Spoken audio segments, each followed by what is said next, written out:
Okay, now we're going to look at the graph of secant and the graph of cosecant.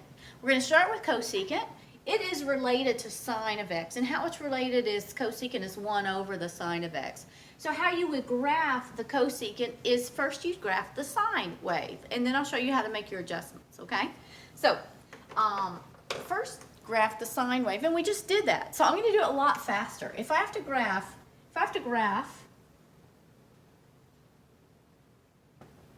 the sine of x, I would say, okay, what is the amplitude? It's 1, okay. The amplitude is 1. What is the period? Well, the period is 2 pi over b, but b is also 1 because remember this is a sine of bx, okay. So it's just 2 pi, okay. So what is the spacing?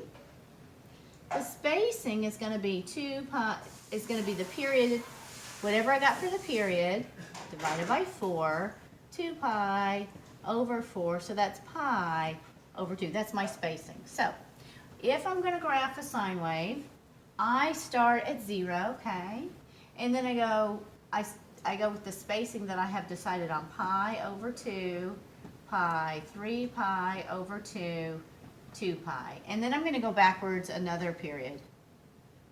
And remember, this is not cosecant, this is sine, but it's based off of sine. So I remember this is how you're going to get after a while. I remember that the sine wave starts in the middle, and then it goes high. It goes middle, high. At 0, it's in the middle. Here's 1. Here's -1. It goes middle, high, middle, low, middle. If I want to repeat the pattern, I could go back, and I could say, middle, high, middle, low, middle.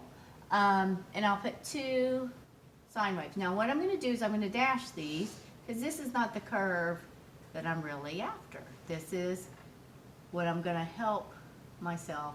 This is the sine wave. That's true. That's the sine wave. What I'm trying to graph here is the cosecant. So it's a little bit different. Now, do you see that this has a denominator? That means whenever you have a function that has a denominator in it, that means potentially you could divide by 0, which is problematic. And when you divide by 0, you get something called a vertical asymptote.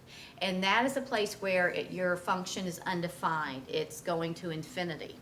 So what we see here is wherever the sine is equal to 0, we get a vertical asymptote.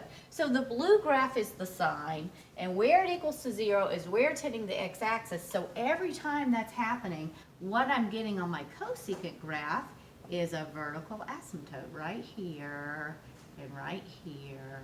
And this is even a vertical asymptote, the y-axis, and right here and right here. That is what, and the pattern's going to repeat. I just did two cycles of this. So what in the world does the cosecant graph look like? This is what it looks like. The max, the little max, that point right here, and the min points, those are the only 2 points that sine and cosecant share. That's on the cosecant graph. And then if it's up high, it's going to scoop up high in between, it's going to stay in between these asymptotes. And if it's down here, it's going to scoop down low. It's going to stay in between the asymptotes.